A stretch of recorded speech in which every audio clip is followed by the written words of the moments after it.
So hey guys, this is boy Vishal Mana. बेटा मैं आपसे माफी चाहूंगा कि वीडियो आने में काफी लेट हो गया, क्लास के आने में काफी लेट हो गया। कुछ ना कुछ हमारे पास ऐसी क्रिटिकल प्रॉब्लम्स थी जिनको हम सॉल्व करना जरूरी था, तो इस वजह से आपकी क्लास लेट हो चुकी है। कोई दिक्कत नहीं है, कोई दिक्कत वाली बात नहीं है। सब कंटिन्यूस हम क्लास स्टार्ट करेंगे। क्लास स्टार्ट करने के बाद अब देखते हैं कि जो हम लास्ट टॉपिक पढ़े थे वो electric field line, electric field से सारी बात खत्म हो चुकी थी। So I have new topic started in physics series, dipole and dipole moment. ठीक है, now we can say on the board. अब देखिए, सबसे पहले बेटा हम स्टार्ट करने वाले हैं, टॉपिक है सबसे पहले डाइपोल। कि डाइपोल क्या होता है बेटा? डाइपोल का मतलब समझते हैं कि डाइपोल क्या दिया है बेटा। पोल का मतलब होता है पोलर। अगर यहां से मीन्स देखें तो यहां दो चीज आपको दिखाई दी होंगी, एक डाई प्लस पोल। पोल का मतलब होता है बेटा जो पोल का मतलब होता है पोलर, यानी कि जो आपके इसके अंदर चार्ज होना चाहिए ना, वो पोलर चार्ज होना चाहिए। पोलर चार्ज, पोलर चार्ज का मतलब होता है कि आपके पास, जैसे आप क्यू चार्ज कंसीडर करते थे, तो वो क्यू चार्ज सिग्निफिकेंस के साथ हो सकता है, एक प्लस क्यू और एक माइनस क्यू। तो दोनों चार्ज हैं, एक प्लस क्यू चार्ज है मतलब ये प्लस साइन सिग्निफिकेंस है, एक ये नेगेटिव चार्ज है, ये नेगेटिव साइन सिग्निफिकेंस है। तो इस टाइम पे इन दोनों चार्जों को जो बोलेंगे बेटा, वो चार्ज है पोलर चार्ज। इन दोनों चार्ज को यहां पर जो बोलने वाले हैं वो हम बोलने वाले हैं पोलर चार्ज। अब पोलर चार्ज हो गए, किसी एक को भी हम पोलर चार्ज बोलेंगे। अगर आपके पास केवल केवल प्लस क्यू है, वो भी एक पोलर चार्ज है। आपके पास माइनस क्यू है, वो भी एक पोलर चार्ज है।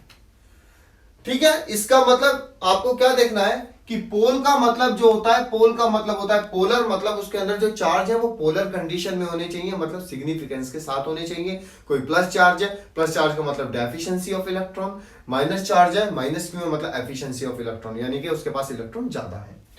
बात आई मेरे पास डाई। डाई का मतलब क्या होता है? डाई का मतलब होता है टू, यानी कि मेरे पास दो पोलर चार्ज। तो इसी चीज को मतलब समझना है कि दो पोलर चार्ज, तो दो पोलर चार्ज मिलकर के एक डाइपोल बनाते हैं। यानी कि किसी डाइपोल को बनाने के लिए हमें कम से कम दो पोलर चार्ज की रिक्वायरमेंट होती है। यानी कि एक हमें प्लस क्यू चाहिए, तो दूसरा एक माइनस क्यू चार्ज की रिक्वायरमेंट होती है।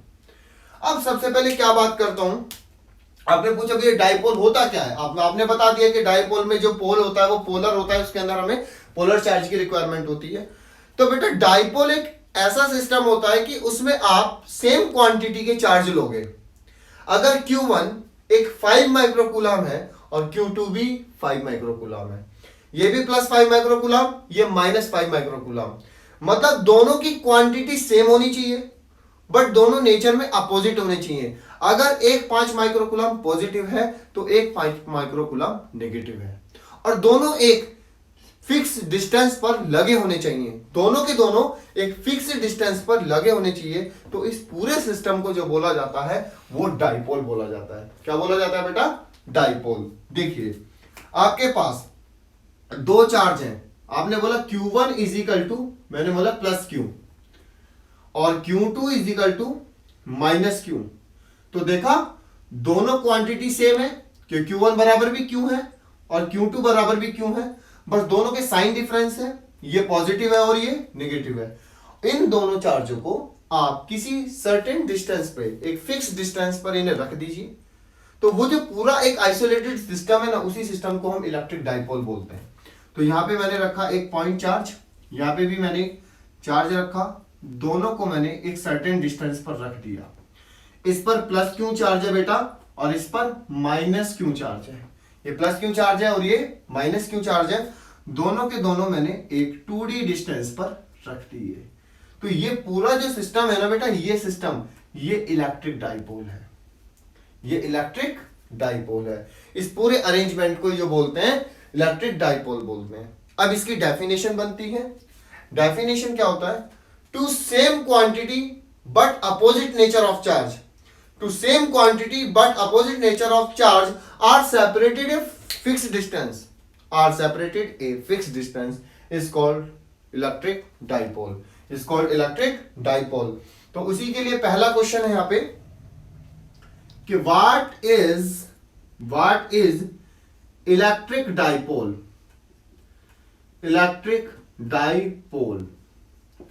कि व्हाट इज इलेक्ट्रिक डाइपोल। तो थोड़ा ध्यान से समझना, इलेक्ट्रिक डाइपोल की बात मैं आपको बताऊं कि व्हाट इज इलेक्ट्रिक डाइपोल। तो डेफिनेशन आपको जो बोर्ड एग्जाम में लिखनी है ना, उसको देखना कि मैं कैसे लिख रहा हूं। व्हाट इज इलेक्ट्रिक डाइपोल, ये आज का क्वेश्चन नंबर 1 है आपका। तो इसके अंदर क्या लिखोगे, two same quantity but opposite nature, same quantity but opposite nature charge, same quantity but opposite nature charge are separated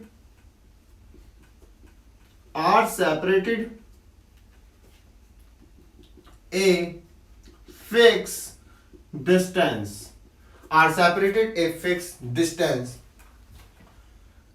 that is called बेटा क्या, that is called electric dipole।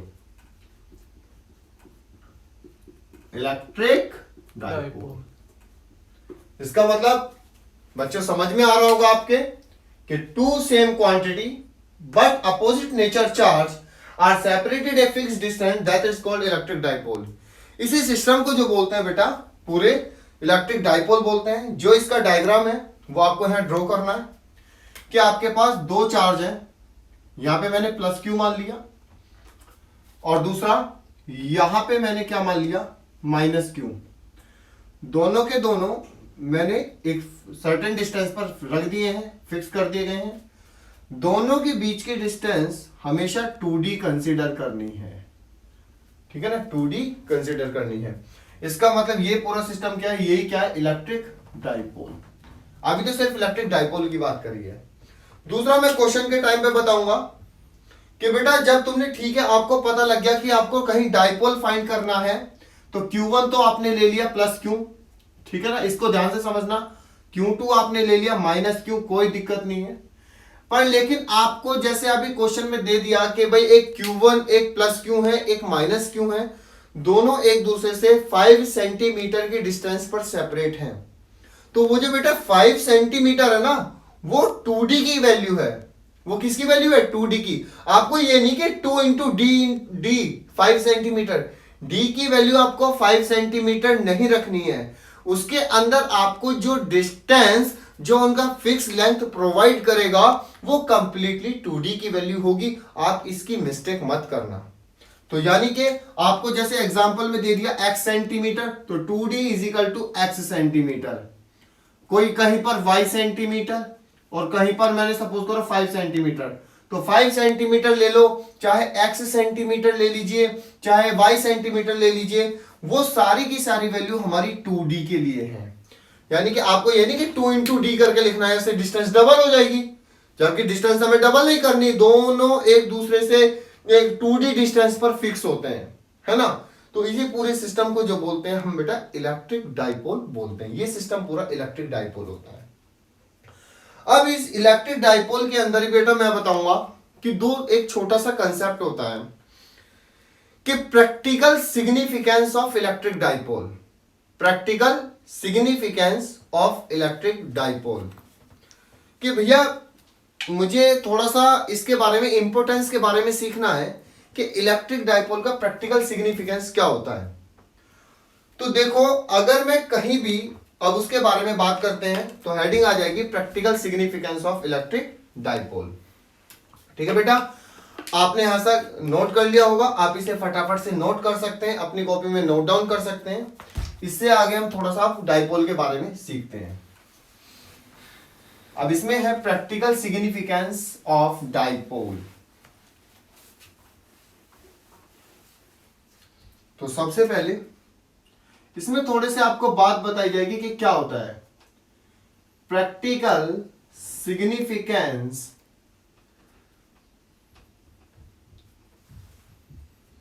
वो आपको एग्जाम में क्वेश्चन सॉल्व करते time आपकी मदद करेगी। और वो चीज ध्यान रख लेना, वो उसका एक मल्टीपल चॉइस क्वेश्चन बनेगा। कैसे? अब डाइपोल आपने बना लिया, डाइपोल बना लिया,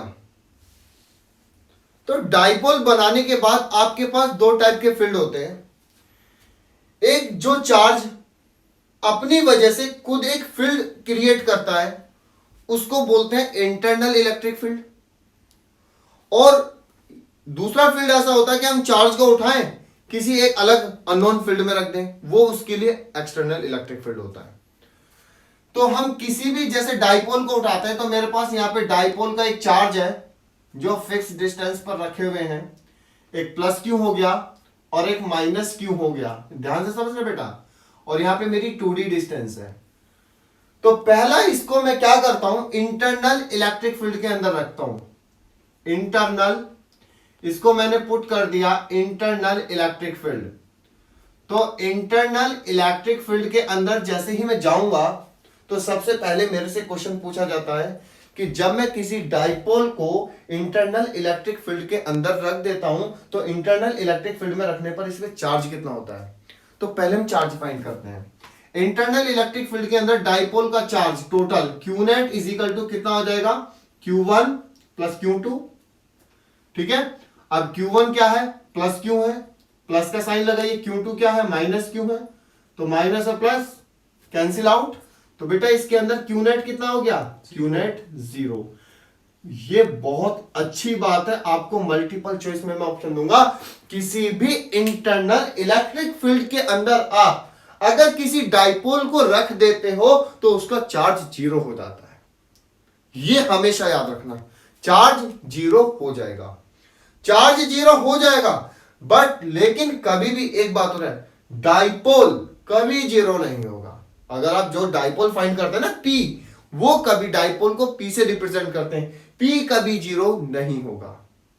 ठीक है ना, P कभी भी 0 नहीं होगा। अगर आप इंटरनल इलेक्ट्रिक फील्ड में किसी भी डाइपोल को रख देते हो, तो रखने पे चार्ज 0 हो जाएगा, क्योंकि उस पर इंटरनल इलेक्ट्रिक फील्ड से फोर्स का कोई इफेक्ट नहीं पड़ेगा।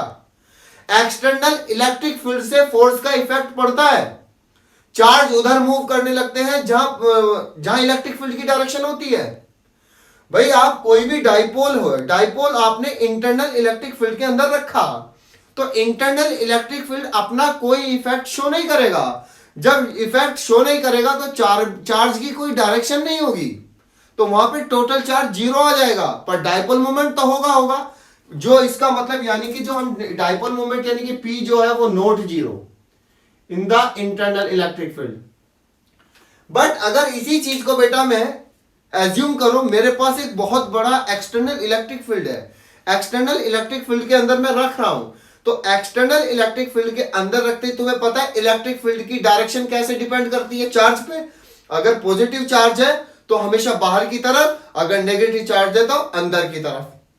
तो क्या होता है, जब पूरे डाइपोल मोमेंट के सेट को मैं एक्सटर्नल इलेक्ट्रिक फील्ड के अंदर रख देता हूं, तो वहां पे चार्ज की और इलेक्ट्रिक फील्ड की डायरेक्शन चेंज हो जाती है।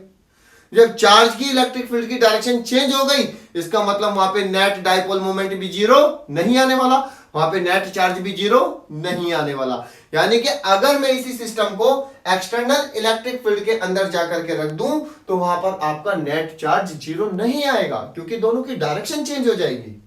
मैग्नीट्यूड तो सेम रहेंगे, क्योंकि वो डिपेंड करेगा इलेक्ट्रिक फील्ड की डायरेक्शन पे।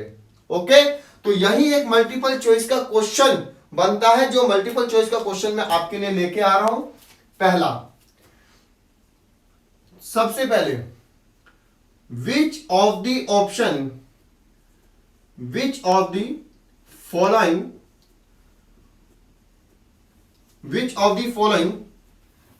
option will be correct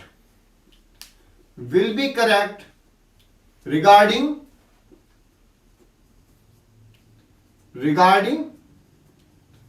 dipole, regarding the dipole put in internal electric field, put in internal electric field. क्या आप अपने डाइपोल को किसी भी इंटरनल इलेक्ट्रिक फील्ड में रख देते हो तो उसके रिगार्डिंग में कौन सा ऑप्शन बिल्कुल सही है? पहला Q0 P0, पहला option Q0 P0। Second option Q0 equal to 0, P is equal to 0। ठीक है। Number third Q is equal to 0, P is not equal to 0। Number third. Number fourth, बेटा ध्यान से देखने का कि Q is equal to non zero और P is equal to non zero. तो कौन सा ऑप्शन इसमें करेक्ट होगा?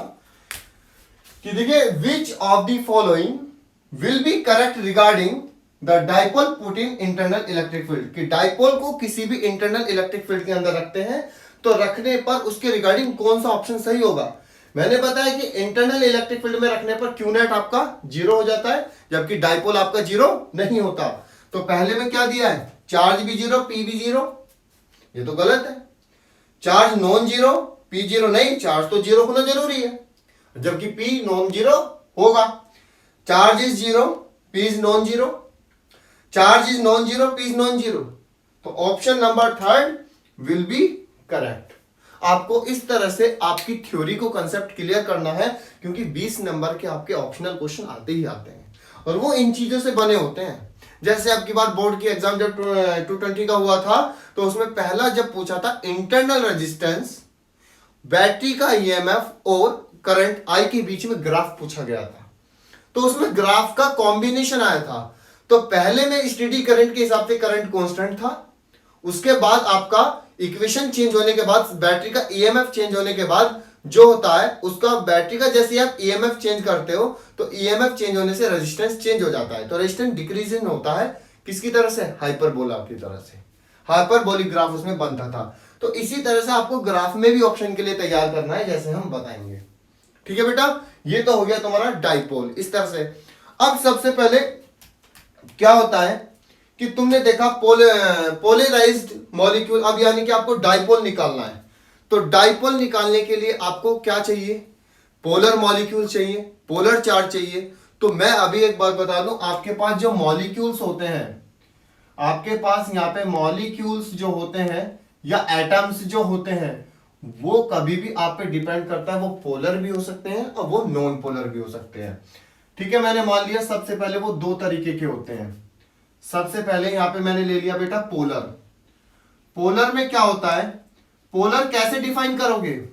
पोलर में क्या होता है कि दो जो एटम है, जो आपका मॉलिक्यूल है, वो सिमेट्री कंडीशंस में होता है। वो कैसे होता है? सिमेट्री कंडीशन में होता है। कैसे?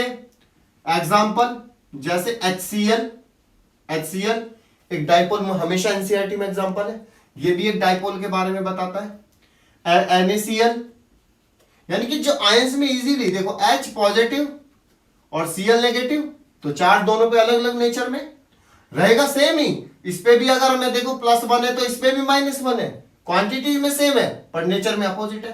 तो इधर Na पॉजिटिव और Cl नेगेटिव। ये इस तरह से पोलर मॉलिक्यूल है जो आपका डाइपोल मूवमेंट को शो करते हैं, जो डाइपोल को शो करते हैं। एक होते हैं नॉन पोलर मॉलिक्यूल। यहां पर बेटा होता है non polar molecule. Non polar molecule जो होते हैं वो कभी भी सिमेट्री कंडीशन में नहीं होते। वो कभी भी सिमेट्री कंडीशन में नहीं होते।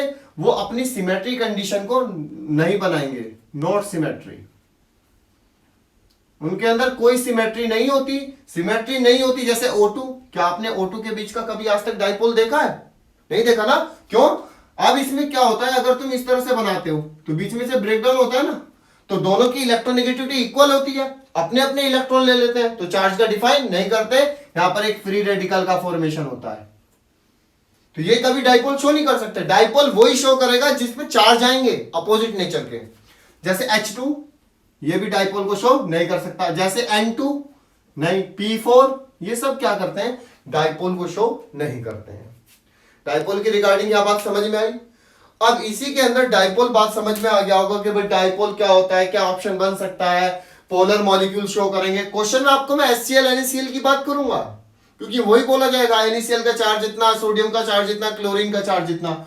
उसमें मैंने बताया कि पोलर है, पोलर मॉलिक्यूल सिमेट्रिक कंडीशन को शो करते हैं, इस वजह से वो हमेशा डाइपोल बताते हैं। ये नॉन पोलर मॉलिक्यूल है जो सिमेट्रिक कंडीशन को शो नहीं करते, इस वजह से वो हमें डाइपोल को शो नहीं करते। अब इसके रिगार्डिंग बेटा एक टॉपिक स्टार्ट होता है, डाइपोल मूवमेंट। क्या स्टार्ट होता है, डाइपोल मूवमेंट, कि डाइपोल मूवमेंट क्या होता है उसके बारे में स्टार्ट करते हैं। नेक्स्ट टॉपिक देखिए बेटा, डाइपोल मूवमेंट। डाइपोल मूवमेंट, तो यह हमारा टॉपिक चलेगा डाइपोल मूवमेंट, कि डाइपोल मूवमेंट होता क्या है। फटाफट जिस बच्चे को नोट करना है उस पर यहां पे इसे नोट कीजिएगा और इसे बनाइएगा, इसे सॉल्व कीजिएगा फटाफट, और ये ऑप्शन जरूर देखिएगा कि कैसे ऑप्शन का क्वेश्चन सॉल्व किया जाता है।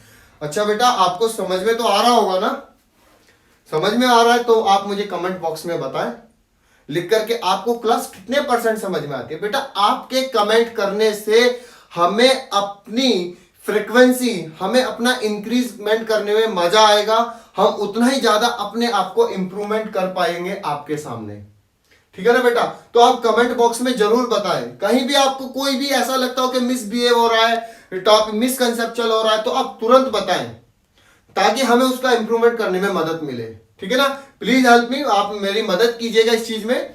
ठीक है, और आप भी बहुत अच्छे से सीखने की कोशिश कीजिएगा। देखो ऐसा होता है, कुछ बच्चे ऐसे होते हैं कि बहुत एडवांस लेवल से पढ़ना चाहते हैं, कुछ बच्चे ऐसे होते हैं कि यार हमें 12th पास करनी है, हम अपना उतना पढ़ लें, कुछ बच्चे उससे भी लोअर ग्रेड में होते हैं। तो बेटा हम कभी भी ऐसे नहीं कर सकते कि बिल्कुल हाई लेवल चला गया, क्योंकि हाई लेवल पढ़ने की परसेंटेज कम है, एवरेज पढ़ने की परसेंटेज ज्यादा है। तो इसलिए टॉपिक को एवरेज पढ़ाया जाता है, ना कि हाई लेवल से।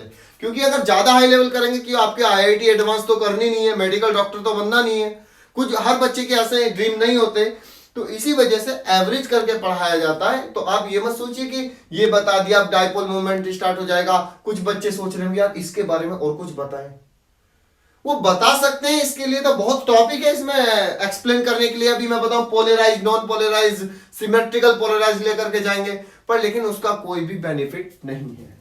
अब वो सीखें जो हर एवरेज बच्चे के लिए जरूरी है, जो क्योंकि 90% वाले के लिए नहीं पढ़ाना, हमारा मकसद 90% वाले के लिए नहीं है, हमारा मकसद है हर बच्चा अपने 70 to 75% एवरेज लेकर के पास हो जाए। ठीक है ना? 90% वाला तो अपने आप खुद पढ़ता है, पर सिखाना इन दिनों में तो उनको है ना, कि जो लास्ट टाइम में भी बेचारे वो ये कंफ्यूज में रहते हैं कि हमें इस टॉपिक को कैसे करें, कहां से पढ़ें, कितना पढ़ें कि हमारा काम चल जाए, वो उन बच्चों के लिए वीडियो होती है। ठीक है बेटा? तो अब नेक्स्ट टॉपिक स्टार्ट करते हैं, डाइपोल मूवमेंट। अब कुछ नहीं होता, जो डाइपोल है वही डाइपोल मूवमेंट है। अब उसमें क्या करना है, डाइपोल मूवमेंट में क्या करना है कि ये जो तुमने डाइपोल है इसको एक्सटर्नल इलेक्ट्रिक फील्ड में रख दीजिए, इसको एक्सटर्नल इलेक्ट्रिक फील्ड में रख दीजिए। तो एक्सटर्नल इलेक्ट्रिक फील्ड में जब रखेंगे तो अपने ऊपर एक मूवमेंट शो करेगा, क्योंकि जब रखते हैं तो इलेक्ट्रिक फील्ड होता है, इलेक्ट्रिक फील्ड के अंदर चार्ज मूव करता है, चार्ज मूव करता है, और मूव करने के बाद वो अनसिमेट्रिक कंडीशन में, सिमेट्रिक कंडीशन में पहुंच जाता है। और जब वो सिमेट्रिक कंडीशन में पहुंच जाता है तो वहां पर वो एक मूवमेंट शो करता है, जिसी चीज को बोलते हैं डाइपोल मूवमेंट। ठीक है ना? उसी चीज को जो बोलते हैं हम डाइपोल मूवमेंट बोलते हैं। फटाफट से इसी के अंदर से हमें देखना है कि डाइपोल मूवमेंट होता क्या है। देखो वही है, आपसे कोई पूछे dipole movement, two same nature, two same quantity, two same quantity but opposite nature of charge, opposite nature of charge, opposite nature of charge, separated by a certain distance, certain distance, चाहे वो आपका 2L भी हो सकता है, चाहे वो आपका 2D भी हो सकता है। टू सेम क्वांटिटी बस opposite nature of charge separated by a certain distance 2L and 2D है, 2L and 2D। It is called dipole moment. It is called dipole moment. इसी को जो बोलते हैं बेटा वो डाइपोल मोमेंट बोलते हैं। इसी चीज को जो बोला जाता है वो डाइपोल मोमेंट बोला जाता है। यहां तक नोट किया होगा बच्चों आपने। आके इसके फॉर्मूले की बात करते हैं कि यानी कि डाइपोल मोमेंट यानी कि P वेक्टर, यानी कि कैसी क्वांटिटी है, वेक्टर क्वांटिटी है, Q इंटू 2L। बेटा ये फॉर्मूला आपको जरूर याद रखना है, आपको क्वेश्चन को सॉल्व करने में मदद करेगा। यानी कि P is equal to Q into 2L, ठीक है ना। यानी कि P vector is equal to Q into 2L।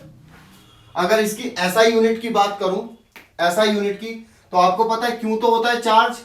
अब तुम कहोगे भैया सर यहां पे तो 2 चार्ज हैं। अरे 2 चार्ज हैं, अपोजिट नेचर के चार्ज हैं, क्वांटिटी सेम है बेटा। यहां भी अगर कहीं भी ये 5 माइक्रोकूलम का है तो अगला भी तो 5 माइक्रोकूलम का है, तो आपको एक ही चार्ज की वैल्यू कंसीडर करनी है। जैसे आप इलेक्ट्रिक फील्ड निकालते थे, इलेक्ट्रिक फील्ड आप कैसे फील करते हैं कि आपको एक पॉइंट चार्ज है, उससे कुछ दूर पर एक अनदर चार्ज रखते थे, और वो चार्ज जितना भी एरिया कवर करता था, जितना फोर्स फील करता था, उसे इलेक्ट्रिक फील्ड बोलते हैं। तो ऐसे ही डाइपोल के अंदर सेम नेचर का चार्ज है, सेम नेचर के चार्ज से यार बिल्कुल इधर देखा सेम क्वांटिटी का चार्ज है, हमें बिल्कुल यहां रखना है। वही चाहे 5 माइक्रोकूलम का है, चाहे प्लस 5 माइक्रोकूलम का है, चाहे माइनस 5 माइक्रोकूलम का, यहां पे रख देना है। और 12 जो इसकी सर्टेन डिस्टेंस है, जो आपको डिस्टेंस कवर करनी है। और P जो है, जो आपका P है बेटा, P हो गया आपका डाइपोल मोमेंट। P क्या हो गया, डाइपोल मोमेंट। तो इसका फॉर्मूला कितना हो गया, P is equal to Q into 2L। दूसरी बात SI यूनिट, SI यूनिट बेटा 1 number multiple. 3 multiple choice question मैं आपसे बना सकता हूं। एक मल्टीपल चॉइस क्वेश्चन जो मैं बता चुका था, एक दूसरा मल्टीपल चॉइस क्वेश्चन बेटा लिख लेना, सेकंड MCQ मैं बताता रहूंगा। पूछ लेगा which is the correct relation of the electric dipole moment, है ना।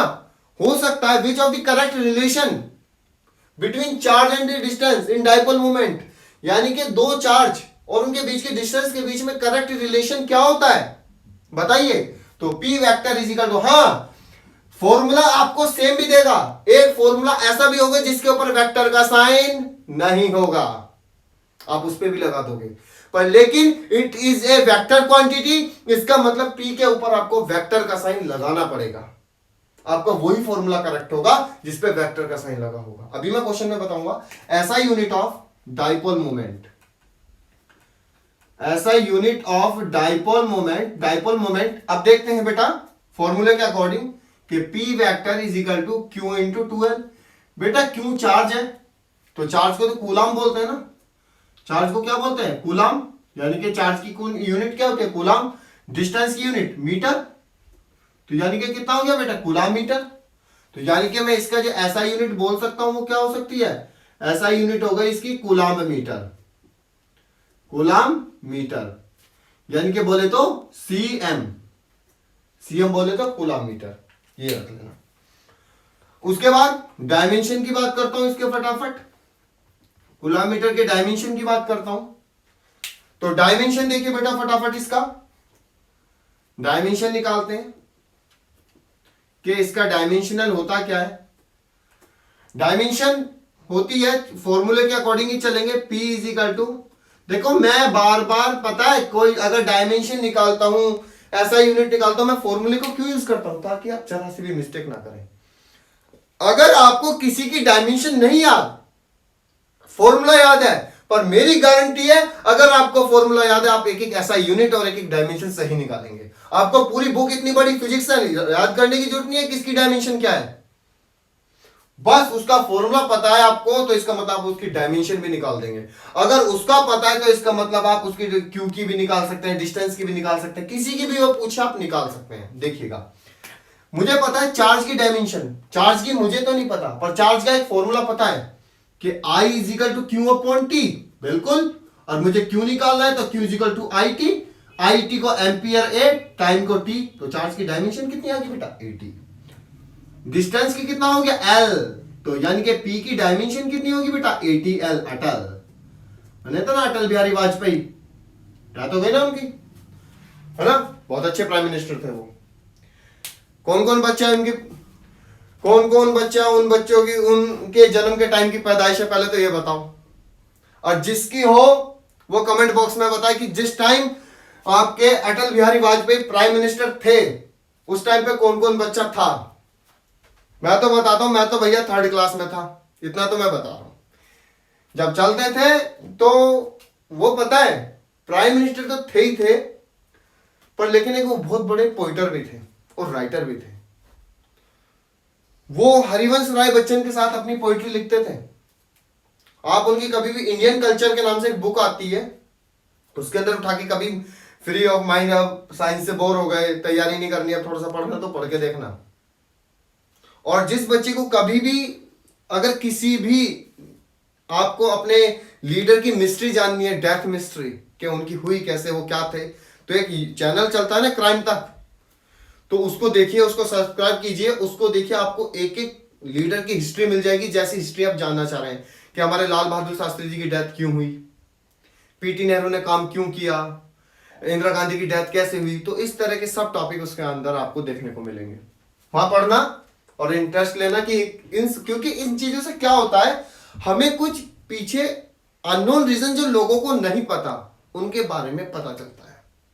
ये सब जितनी भी मिस्ट्री बनी हुई है ना, बातों की मिस्ट्री बन जाती है। जैसे आपने सुना होगा भानगढ़ फॉरेस्ट, गए होंगे वहां पे, जब गए होंगे तो फॉरेस्ट में वहां जंगल ही है, उस भानगढ़ में अब कुछ नहीं बचा हुआ। उसकी मिस्ट्री देखिए, तुम्हारे लोगों के अंदर अब भी ऐसी वो बनी हुई है कि यार वहां ऐसा है, जबकि ऐसा कुछ नहीं है। हाँ, बस ASI जो एस्ट्रोलॉजिकल सर्वे ऑफ इंडिया, ये सब गए हुए हैं, उन्होंने बताया हुआ है इंडियन गवर्नमेंट की तरफ से बोर्ड लगे हुए हैं, तो इसलिए वो टॉप 1 पैलेस पे अपनी जगह बनाए हुए हैं। तो इसी वजह से उन्हें देखना, उससे आपको पता चलता है। भाई इधर उधर की बातों में टाइम वेस्ट ना करना। बस मेरे तो कहने का यही है बेटा कि अपनी 12th की तैयारी जरूर करते रहे। देखो ऐसा है कि तख्ता पलटने में देर नहीं लगती, ऐसे रूल पलटने में किसी भी, चाहे केंद्र बोर्ड हो चाहे कैसा बोर्ड हो, उनके रूल आने में देर नहीं लगती, ठीक है ना। अभी कुछ दिन पहले बोला था कि जेई एडवांस में जिनके 92 परसेंटाइल है वो बच्चे अपीयर होंगे, फिर कुछ दिन बाद डिसीजन आ गया नहीं नहीं नहीं, इस साल रिलैक्स दे दो, अगले साल से 92% करेंगे। तो ऐसे ही उनका मूड कोई पता नहीं कैसे करने लगे। आप छोटी छोटी बात अपने प्रैक्टिकल के लिए भी याद रखें कि हाँ भाई चल एक काम कर, बता 5 क्वेश्चन पूछता है प्रैक्टिकल वाला कि बेटा कितने क्वेश्चन है, नो कितना आता है, नो सर मुझे तो इलेक्ट्रोस्टैटिक आता है। अच्छा ये बता डाइपोल मूवमेंट क्या होता है, पता है कुछ डाइपोल में, ऐसे तो पूछता है। कॉपी तो वो फेंक देता है, जैसे कॉपी उठाई और देखी और चली गई कॉपी, तो पता नहीं कहाँ फट भी जाती है, वो पता लगी। आप अगर आपको अपनी कॉपी देखनी है और जिस स्कूल में आप पढ़े हुए हैं, तो आप 10 साल बाद जाकर भी अपनी कॉपी देख सकते हैं, वो यहीं पड़ी रहती है लैब में। तो ठीक है, आगे टॉपिक स्टार्ट करते हैं। तो बेटा तो डायमेंशन कितनी आ गई, 80L, यानी कि फॉर्मूले के बारे में पता चल गया, सब कुछ बारे में पता चल गया। अब हम जो इसका लेने वाले हैं, एक सिंपल सा क्वेश्चन लेने वाले हैं, उसके बाद मैं डाइपोल की वजह से आपको इलेक्ट्रिक फील्ड निकलवाऊंगा एक्सियल पॉइंट पर और हमेशा एनएक्सियल पॉइंट पर, ठीक है ना। बताया जाएगा कि वहां एक्सियल पॉइंट कैसा होता है और इक्वेटोरियल पॉइंट क्या होता है। तो सबसे पहले हम एक क्वेश्चन सॉल्व करने वाले हैं, कुछ क्वेश्चन देते हैं। तो क्वेश्चंस पढ़ते हैं। सबसे पहले क्वेश्चन कहता क्या है, और क्वेश्चन बहुत इजी है, क्वेश्चन को हमें देखना है, ठीक है बेटा। सबसे पहले क्वेश्चन है, देखते हैं, और सीबीएसई में आया हुआ है, सीबीएसई के दिल्ली बोर्ड के एग्जाम में क्वेश्चन आया हुआ था। एन इलेक्ट्रिक डाइपोल, चलो पहले से तो छोटा करते हैं, सीबीएसई में आया था, 2 charge of +5 microcoulomb and another -5 microcoulomb are placed 1 millimetre apart, calculate dipole moment. तो यानी कि क्वेश्चन लिखते हैं, तो क्वेश्चन होता है बेटा टू चार्ज। बेटा अगर नहीं दिख रहा हो तो बताना, टू चार्ज एंड वो two charge plus 5 microcoulomb and -5 microcoulomb are 1 millimetre distance apart, ठीक है। Two charge plus 5 microcoulomb and -5 microcoulomb are 1 millimetre distance apart, है ना, apart. Calculate the dipole moment, calculate the dipole moment. बेटा board के copy के अंदर आपको question कैसे सॉल्व करना है ये देखना है। क्वेश्चन सॉल्व करने का एक ही तरीका होता है कि आपको जो जो वैल्यू गिवन है पहले आप उनको लिखिए लाइन वाइज। पहला चार्ज दे रखा है सॉल्वेट प्लस 5 माइक्रोकूलम, ठीक है। Q2 चार्ज कितना है -5 माइक्रोकूलम।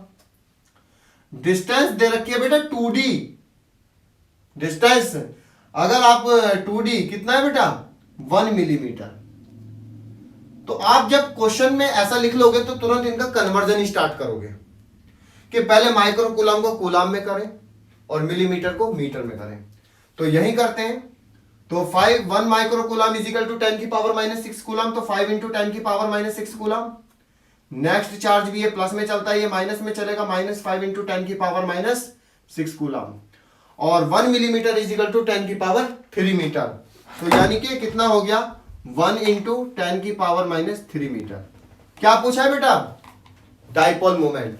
क्या पूछा है डाइपोल मोमेंट, यानी कि भाई साहब P पूछा है आपसे। और फिर आप सीधा जो P पूछा है उसका फॉर्मूला लगाइए। पहले लिख लोगे, लिखने के बाद P लिखा, P के बाद फॉर्मूला लगाइए। P इज इक्वल टू कितना Q into 2L, Q into 2L। अब देखना है या Q इंटू 2D, 2L की जगह 2D भी ले सकते हैं आप। अब देखिए आपके पास P निकालना है और इन दोनों में से क्या क्या गिवन है। क्या आपके पास Q गिवन है, क्या आपके पास 2D गिवन है, डायरेक्ट लगाइए। तो Q कितना है बेटा 5, पर कूलम में 5 इंटू 10 की पावर -6। D कितना है 1 मिलीमीटर 10 की पावर -3, तो कितना आ गया 5 इंटू 10 की पावर -6 इंटू 10 की पावर कितना -3। तो कितना हो जाएगा P is equal to 5 into 10 की पावर -9 कूलम मीटर। कितना बेटा कूलम मीटर। बहुत सिंपल क्वेश्चन, बहुत एक नंबर का क्वेश्चन इस तरह से हो जाएगा। बहुत सिंपल, जो डायरेक्ट ही दे देता है कि P is equal to 5 into 10 की पावर -9 कूलम मीटर। आगे क्वेश्चन करते हैं, ठीक है ना। ये सब आपने नोट कर लिया होगा। उसके बाद आगे क्वेश्चन की बात करते हैं। तो सबसे पहले ये होता है next question number 2। Question number 2 क्या कहता है, पढ़ते हैं। ये तो समझ में आया होगा ना। अगला क्वेश्चन है बेटा कि the electric dipole moment of two opposite charge the magnitude 1/3 into 10 की पावर -7 कूलम, ठीक है ना, हो जाएगा 7 coulomb separated by 2 centimetre, separated by 2 centimetre. Calculate the charge, वो आपको फाइंड करना है। मैं सीधा क्वेश्चन लिख रहा हूं बेटा कि आपके पास डाइपोल मोमेंट है P इज इक्वल टू कितना है 2, यानी कि P is equal to 1/3 into 10 की पावर -7 कूलम मीटर।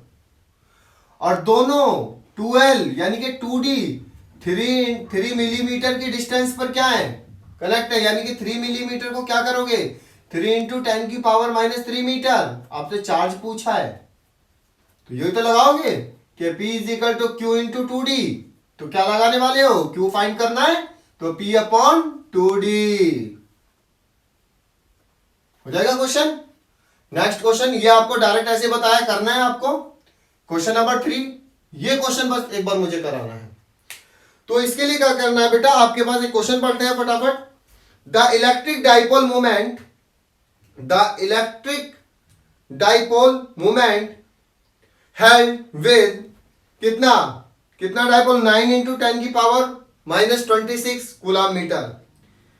तो calculate the value of the distance, मतलब एक आपके पास चार्ज दे रखा है, चार्ज जो चार्ज देगा वो चार्ज देगा 7 इंटू 10 की पावर -3 कूलम, कितना दे दिया, और उसने जो डाइपोल मोमेंट P दे दिया, P जो देगा तो P आपके पास देगा वो देगा 21 इंटू 10 की पावर -26 कूलम मीटर। तो बताओ दोनों के बीच की चार्ज की डिस्टेंस कितनी है? अरे यार यही फॉर्मूला है सीधा कि P is equal to Q into 2D। तो फटाफट आप मुझे बताइएगा कि मुझे निकालना क्या है, 2D निकालना है। तो 2D इज इक्वल टू कितना, P अपॉन Q, इसमें ये फॉर्मूला लगाया, इसमें ये 2D निकालना है, डी मत कर देना, पता लगी 2 से भी डिवाइड कर रहे हो आप, नहीं, वो 2D निकालनी है क्योंकि डाइपोल मोमेंट में 2D या 2L का ही यूज करेंगे डिस्टेंस का बेटा। 1 2 3 इन दोनों क्वेश्चन के सॉल्यूशन आप मुझे कमेंट बॉक्स में इनके आंसर बताइएगा फटाफट, ठीक है बेटा। अब यहां पर देखिए आगे फिर करते हैं फटाफट, ठीक है बच्चों।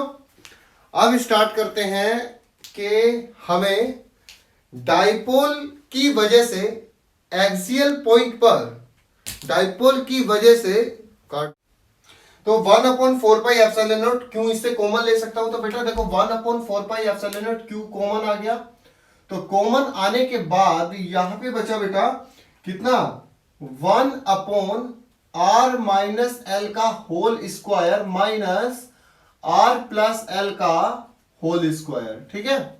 बस अब कुछ नहीं है, मैथमेटिक्स की कैलकुलेशन है कि E net is equal to मैंने मान लिया Q/4πε0। बेटा अब इसका क्रॉस मल्टीप्लाई करें तो यहां पे कितना आ गया r प्लस एल का whole square minus r minus L का होल स्क्वायर।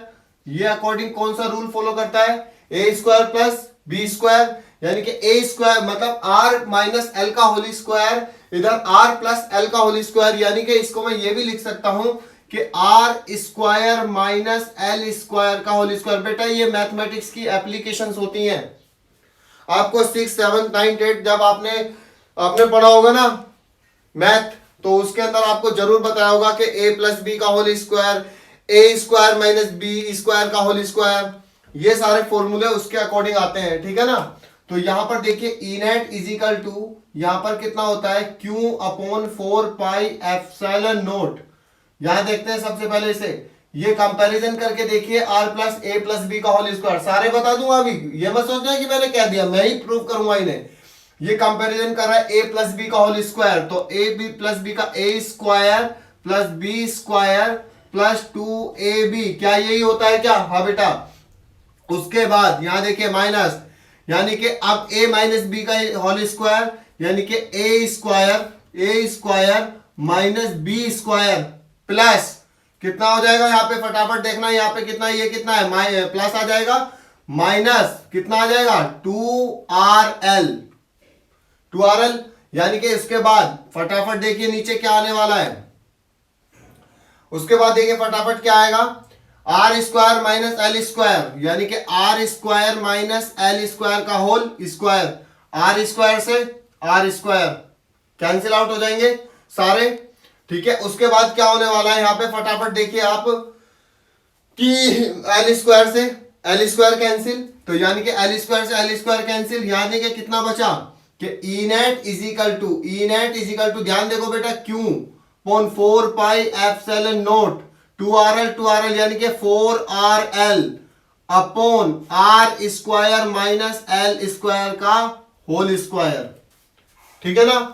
अब ध्यान से देखना ई नेट इज इक्वल टू, यहां पर E net is equal to, इधर देखो बेटा, अब यहां Q/4πε0 लिखूंगा क्या, हाँ यहां पर Q/4πε0, 4rl को क्या लिख सकता हूं 2 इंटू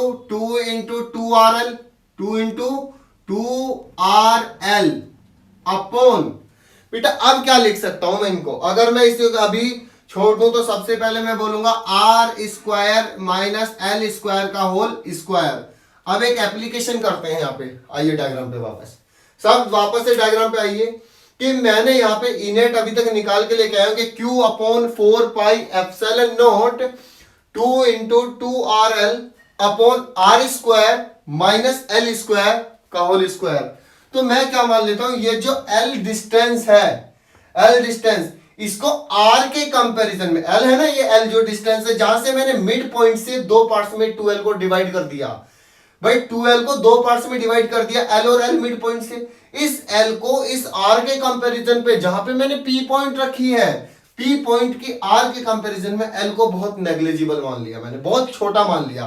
तो यहां पे बेटा मैंने क्या यूज कर लिया कि L is very very very less than R, यानी कि L square is very very very less than R square. सही बात है ना। तो यानी कि अगर इसको क्या मान लूं मैं, नेग्लिजिबल, तो यानी कि इसको ऐसा ही छोड़ देंगे एज इट इज।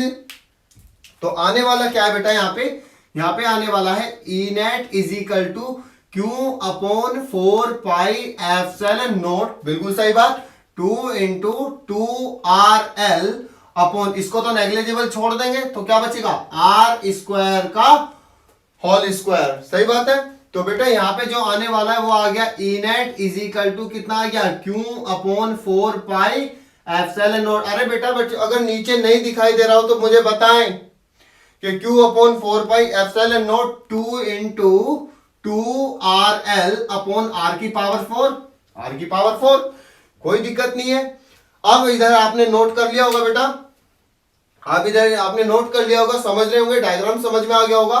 तो ऊपर से ये वाली हेडिंग सिर्फ मैं साफ कर देता हूं, इतने में डायग्राम और रफ कर देता हूं मैं, ठीक है ना। बाकी तो समझ में आ गया होगा, ज्यादा क्वेश्चन नहीं है, ठीक है, यहां पर हो जाए, ठीक है ना।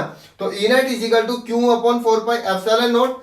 आगे देखा मैंने, यहां पे सोल्व करते हैं, चलो कोशिश करते हैं कि पूरा डायग्राम एक ही सीक्वेंस में आ जाए, डेरिवेशन यहां पे कि E net is equal to, यहां पर देखो बेटा Q upon 4 pi epsilon naught, बिल्कुल सही बात।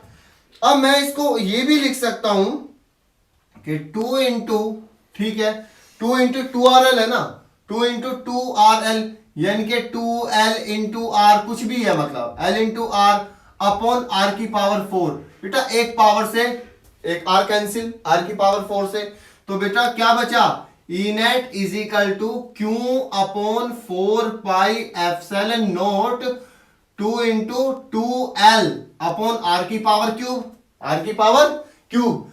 अब थोड़ा सा यहां कंसेप्ट लगाइए, क्या मैं इसको यह भी लिख सकता हूं कि E net is equal to 2 into 1 upon 4 pi epsilon naught, यानी कि 1 upon 4 pi epsilon naught 2 into Q into 2L, Q into 2L upon R की पावर क्यूब, R की पावर क्यूब। अब बेटा ये क्या होता है कि यहां देखिए, सबसे पहले आपने पढ़ा dipole, dipole P vector is equal to Q into 2L। अरे यही तो पढ़ते आ रहे हो कि P vector is equal to Q into 2L। सही बात है कि P vector is equal to Q into 2L। तो यहां देखिए एप्लीकेशन Q इंटू 2L, क्या Q इंटू 2L को मैं P लिख दूं क्या, बिल्कुल। यहां पर E net is equal to मैंने लिख दिया 1 upon 4 pi epsilon naught 2 P Q upon R cube. और यही इलेक्ट्रिक फील्ड होता है due to dipole on axial point के, यानी कि किसी भी एक्सियल पॉइंट पे जो आता है इलेक्ट्रिक फील्ड वो होता है E net is equal to 1 upon 4 pi epsilon naught 2P upon R cube. यानी कि आई होप यू बिल्कुल डेरिवेशन सिंप्लीफाई करके कुछ नहीं करा, ये नेट निकाला, डिफरेंस यहां पे वैल्यू रखी, पुट करी फटाफट से, एक बार इसमें L को नेग्लिजिबल ले लिया और यहां पर इलेक्ट्रिक फील्ड आ गया कि E is equal to 1 upon 4 pi epsilon naught 2P upon R cube. इसका मतलब हम इसको बॉक्स में बंद कर देते हैं कि एक्सियल पॉइंट पे जो इलेक्ट्रिक फील्ड निकल करके आएगा वो आएगा बेटा E net is equal to 1 upon 4 pi 2P upon R cube. ठीक है बेटा, आपने नोट कर लिया होगा क्योंकि आप बहुत अच्छे बच्चे हैं, अपनी तैयारियों में लगे हुए हैं, है ना। बस कुछ बच्चे जिन्हें बस ये पता होता है कि मैं स्टेटस डाल लूं, यार कभी कभी अपनी पढ़ाई का भी स्टेटस भी डाल दिया करो कि लाइफ में यार अभी स्टेटस डाल रहे हो, उनके डालने से कुछ नहीं होता, अपना भी तो एक स्टेटस बनाओ, आपका भी तो एक स्टेटस होना चाहिए जिससे आप लोगों को जाने। सक्सेस होना एक अलग बात है, पर एक एक्नॉलेजमेंट, अपना नॉलेज रखनी अपने पास एक अलग बात है। अगर आप कुछ भी हो, कैसे भी हो, अगर आपके पास नॉलेज है तो आपको 100% कॉन्फिडेंस रहेगा अपने ऊपर, ठीक है ना बेटा। तो मैं तो यही करता हूँ कि अपने ऊपर 100% कॉन्फिडेंस बनाए रखें। कोई भी बच्चा ये ना सोचे कि मैं वीक हूँ, मैं स्ट्रांग हूँ। ज्यादा से अच्छे, ज्यादा नहीं, अच्छे से अच्छे नॉलेज को लेने की कोशिश करें, ठीक है ना। जो चीज तुम्हें लगती है कि हमें डिस्ट्रैक्ट करती है, उस चीज को अवॉइड करने की कोशिश करें। ये मोबाइल और जो अदर बातें होती हैं, ठीक है ना, तो इन बातों को अवॉइड करें। कोई नहीं है, फ्रेंडशिप वगैरह कुछ नहीं रखा इन बातों में, रियल बता, कुछ भी नहीं है। उन लोगों का कोई फ्यूचर नहीं होता। आज जो अपना समय मोबाइल के साथ इंसान, उनका कोई फ्यूचर नहीं होता। जब उनके पास एक बोझ आता है ना जीवन का, आप कुछ करें, जो वो मेहनत मजदूरी के सिवा कुछ नहीं करते, ठीक है। तो बेटा अब हम next topic, next derivation start करते हैं। अब तक हमने निकाला था एक्सियल पॉइंट पर, और अब निकालते हैं इक्वेटोरियल पॉइंट पर। बहुत आसान है, आपको बहुत अच्छे से समझ में आएगा।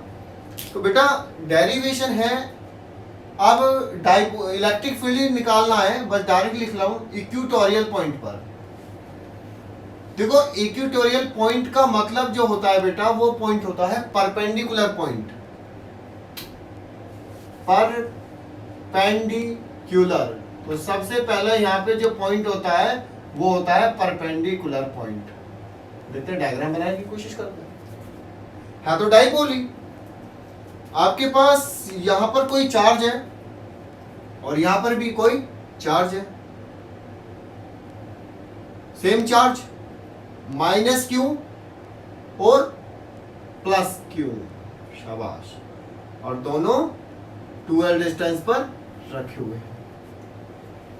इन दोनों के चार्ज के बीच में से एक परपेंडिकुलर कोई पॉइंट होना चाहिए। तो मैंने एक परपेंडिकुलर पॉइंट बनाया है बच्चों, देखो परपेंडिकुलर पॉइंट, और यहां से वो मैंने r डिस्टेंस पर बनाया है। किस पर? r डिस्टेंस पर। तो ये पॉइंट मैंने बेटा r डिस्टेंस पर बना लिया है। अगर मैं देखूं इस पॉइंट से, इसकी डिस्टेंस l आने वाली है और इसकी डिस्टेंस भी l आने वाली है। बेटा अगर आपने ऊपर वाला पॉइंट देख लिया हो तो मैं रफ कर सकता हूं, उसके लिए सॉरी, क्योंकि बेटा मुझे डायग्राम ड्रॉ करने के लिए प्रॉब्लम आ रही है। तो मैं आप तो समझ में होंगे कि इक्वेटोरियल पॉइंट क्या होता है। एक परपेंडिकुलर पॉइंट हमें लेना होता है, ठीक है ना, पूरा परपेंडिकुलर पॉइंट लेना होता है, उसको ध्यान से समझिए। मतलब ये परपेंडिकुलर पॉइंट जिसे हम P मान रहे हैं, जिसे हम इक्वेटोरियल मान रहे हैं, बेटा यहां पर मुझे इलेक्ट्रिक फील्ड फाइंड करना है। यहां पर इलेक्ट्रिक फील्ड फाइंड करना है, तो इलेक्ट्रिक फील्ड फाइंड करने का यहां तरीका कुछ हो, यहां तो एक्सियल नहीं है, यहां पर लाइन के परपेंडिकुलर है। तो आप कुछ मत कीजिए, बस इतना ध्यान रखिए प्लीज, इस डेरिवेशन को करते टाइम बहुत आसान है। पहले इसकी वजह से इलेक्ट्रिक फील्ड निकालने की कोशिश कीजिए, है ना, माइनस क्यू। एक बार इसकी वजह से इलेक्ट्रिक फील्ड निकालने की कोशिश कीजिए, और इलेक्ट्रिक फील्ड निकालना तो आपको सिखाया हुआ है प्रीवियस लेक्चर में कि चार्ज की वजह से इलेक्ट्रिक फील्ड कैसे निकालते हैं। तो मैंने सपोज करो इन दोनों को यहां से कनेक्ट किया, कर दिया ना। बट मुझे ये बताओ बेटा, अगर ये ट्राइंगल जैसा दिख रहा है, अगर ये एंगल थीटा, ये तो परपेंडिकुलर में यहाँ पे 90 बनेगा, तो वहां पे कितना बनेगा 90, यहाँ पे 90 - थीटा। अब इधर देखिए, यहां मुझे इलेक्ट्रिक फील्ड निकालना है, तो माइनस क्यू चार्ज की वजह से इलेक्ट्रिक फील्ड की direction toward the negative charge, negative charge की तरफ होती है। तो मैंने इसको इलेक्ट्रिक फील्ड मान लिया E1, ठीक है बेटा, बिल्कुल। अब ये पॉजिटिव चार्ज है, तो इन दोनों लाइनों को मिलाइए आप। अब मुझे पॉजिटिव चार्ज की वजह से इलेक्ट्रिक फील्ड फाइंड करना है। तो पॉजिटिव चार्ज की वजह से जब इलेक्ट्रिक फील्ड फाइंड करना है, तो पॉजिटिव चार्ज की वजह से इलेक्ट्रिक फील्ड बेटा कैसा आता है, आउटवर्ड, मतलब बाहर की तरफ। तो यहां पे जो इलेक्ट्रिक फील्ड आता है वो आता है बाहर की तरफ, इसको मैंने मान लिया E2। अब पता है E1 और E2 एक दूसरे से कैसे एंगल पर है, कोई ना कोई एंगल पे होंगे, क्योंकि लाइन पे तो है नहीं। तो इनका इन दोनों का E2 और E1 का नेट इस तरह से आने वाला है, आएगा नहीं आएगा? तो ये थीटा, तो ये एंगल भी कितना है बनाएगा? थीटा। अगर ये थीटा तो E1 भी यहां से कितना बनाएगा? थीटा एंगल बनाएगा। अब आपको ये बहुत अच्छे से पता होता है 11th क्लास में जब आपके टीचर ने पढ़ाया हुआ एक chapter motion in straight line, और उसमें जब आप उस चैप्टर को खत्म कर रहे होते हैं रेनमेन प्रॉब्लम के बाद, एक टॉपिक आता है वेक्टर, और ये भी है कि जब दो वेक्टर एक दूसरे से थीटा एंगल पर होते हैं, उसके दो कंपोनेंट होते हैं, एक हॉरिजॉन्टली कंपोनेंट, एक वर्टिकली कंपोनेंट। ठीक है ना? अब देखिए आगे, पहले मैं E1 को कंसीडर करके चलता हूं। E1 यहां से थीटा एंगल बना रही है, तो E1 के दो कंपोनेंट बनेंगे, अगर जिधर थीटा उधर आपका हॉरिजॉन्टल कंपोनेंट, और जिधर थीटा नहीं होता उसके अपोजिट डायरेक्शन में वर्टिकल कंपोनेंट। यानी कि ये मेरा इधर हो गया E1 cos theta, E1 cos theta, horizontal में cos थीटा होता है। और ज्यादा अगर बेटा तुम cos थीटा sin थीटा में कंफ्यूज हो रहे हो ना, इधर रख ले, ये ध्यान रख लेना कि जिधर थीटा होता है उसको cos थीटा लेना होता है। तो यहां पे कितना हो गया? यहां पे मेरा हो गया E1 sin theta, E1 sin theta, सही बात। ऐसी मैं बेटा बात करूंगा इसकी, कि इधर मैं बात करने वाला हूं कि E2 की, ये थीटा, तो ये वाला जो कंपोनेंट है वो कितना बनेगा? E2 cos theta. यहाँ पे जो कंपोनेंट है E2 cos थीटा, और इसका वर्टिकल कंपोनेंट जो बनने वाला है E1 sin थीटा। बेटा एग्जाम में डायग्राम का बहुत ध्यान रख लेना, आपका डेरिवेशन तो आधा डायग्राम से पता लग जाता है कि आपका डायग्राम, अगर आप पे डायग्राम बनाना आ गया कि आप डेरिवेशन कर सकते हैं या नहीं कर सकते। इन चीजों का बहुत ध्यान रखना होता है क्लास में। तो अब देखें, सबसे पहले E1 sin थीटा, और इधर कितना बेटा? ये E2 sin थीटा है। अब मुझे क्या दिख रहा है कि जब चार्ज सेम है, दोनों की डिस्टेंस सेम है, तो इसका मतलब आने वाला इलेक्ट्रिक फील्ड भी सेम होगा। बिल्कुल सही बात। जब चार्ज बेटा सेम है, यहां पे देखते हैं, चार्ज जो है वो आपके सेम है, बिल्कुल डिस्टेंस भी सेम आएगी, चार्ज भी सेम है, डिस्टेंस भी सेम है, तो बेटा इलेक्ट्रिक फील्ड कैसे आने वाला है? तो इलेक्ट्रिक फील्ड भी आपका सेम आने वाला है,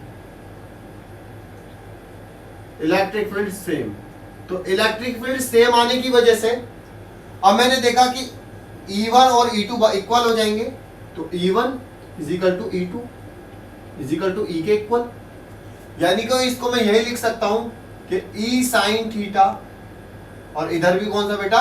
E sin थीटा लिख सकता हूं कि नहीं? बिल्कुल। तो दोनों के दोनों क्या हो जाएंगे? कैंसिल आउट, क्योंकि दोनों के दोनों क्या अपोजिट डायरेक्शन में, तो इस वाले कंपोनेंट से इस वाला कंपोनेंट कैंसिल आउट। सिर्फ क्या कंपोनेंट बचे? E2 cos थीटा और E1 cos थीटा। ये कंपोनेंट एक दूसरे के पैरेलल हैं, दोनों के बीच में 0 डिग्री का एंगल है, इसलिए दोनों का E नेट इनसे ही निकलेगा। ठीक है ना?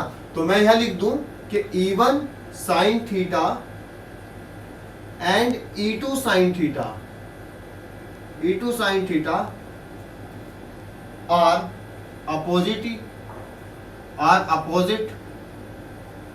ईच अदर, एक दूसरे के अपोजिट होते हैं, तो कैंसिल आउट हो जाएंगे। तो इन दोनों का ई नेट तो 0 आ जाएगा, तो उन दोनों का ई नेट कितना आ गया? 0। ई नेट आया है वर्टिकल का, ई नेट वर्टिकल का 0। हमें किसकी अभी रह रहा? हॉरिजॉन्टल।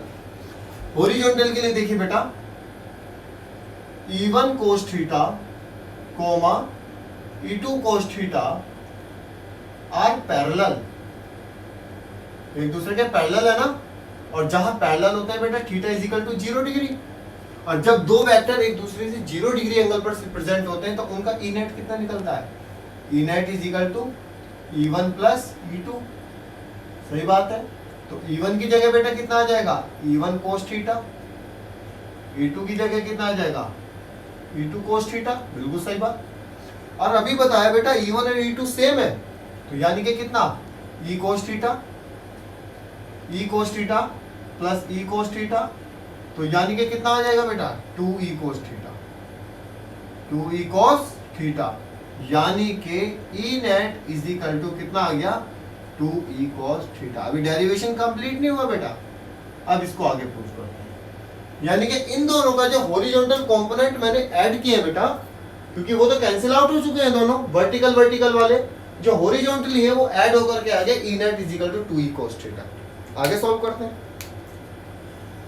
अब ई निकालते हैं सबसे पहले कि E net is equal to, बेटा 2 तो है ही, बिल्कुल सही बात। ई कितना है 1/4 पाई एप्सिलॉन नॉट क्यू। अब भाई डिस्टेंस की बात, ओहो डिस्टेंस की बात आ गई ना, कि अब इसमें डिस्टेंस कैसे निकालेंगे। तो डिस्टेंस का एक तरीका हो सकता है कि आपको एक ट्राइंगल दिखाई दे रहा है, कि मैं इसको नाम दे दूं ए बी सी और इसको मैं डी। तो पहले ट्राइंगल देखिए, ट्राइंगल ए बी सी में ट्राइंगल ए बी सी से निकालिए, दोनों की सेम ही डिस्टेंस आएगी, चाहे ए बी सी ले लीजिए, चाहे ट्राइंगल आप बी सी डी।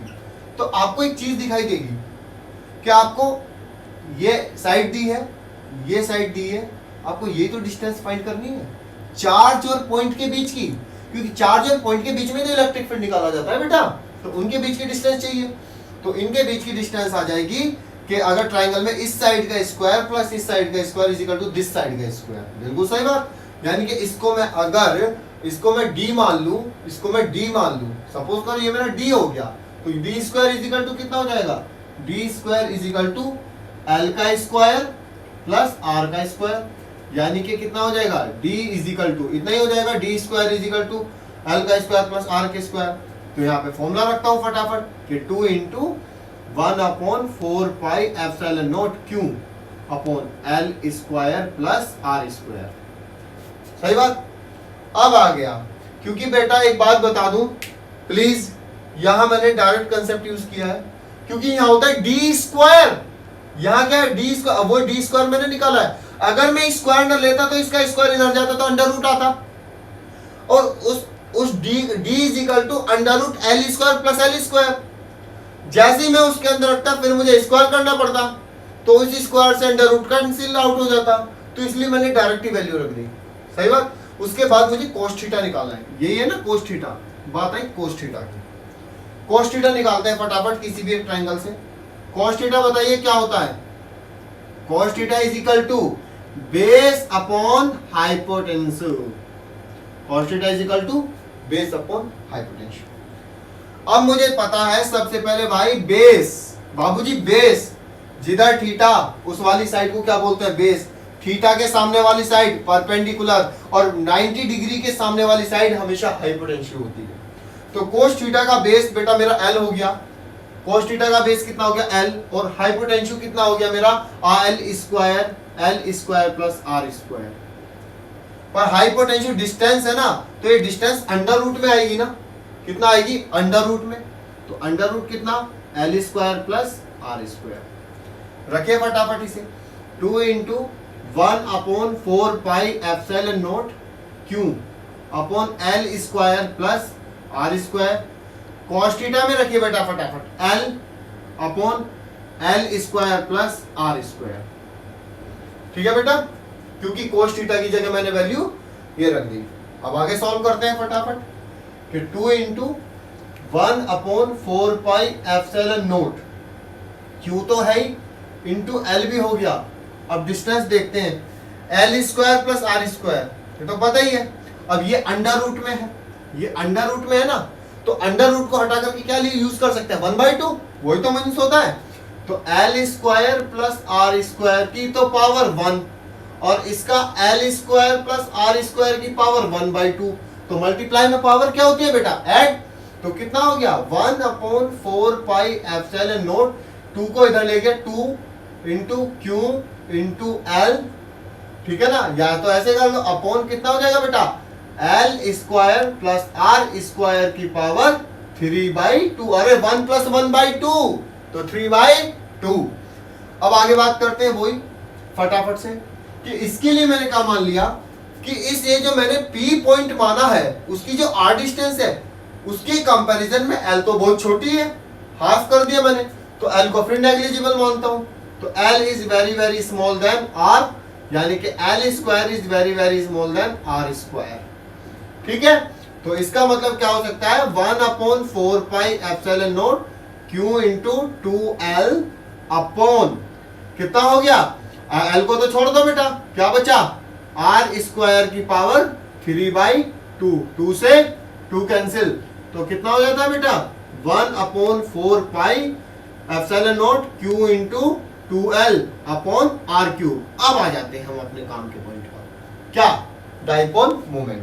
जो आपने डाइपोल मोमेंट पढ़ा था, तो dipole moment P is equal to क्या पढ़ा आपने, P vector is equal to Q into 2L। और मेरे पास ये वाली सिचुएशन क्या दिखाई दे रही है बच्चों, ये वाली सिचुएशन बताओ मुझे, Q into 2L dipole moment, तो Q इंटू 2L एक डाइपोल मोमेंट है, तो इसकी जगह मैं यूज कर सकता हूं 1/4πε0 P upon R cube. It is the correct formula derive of the electric field due to equatorial point due to dipole.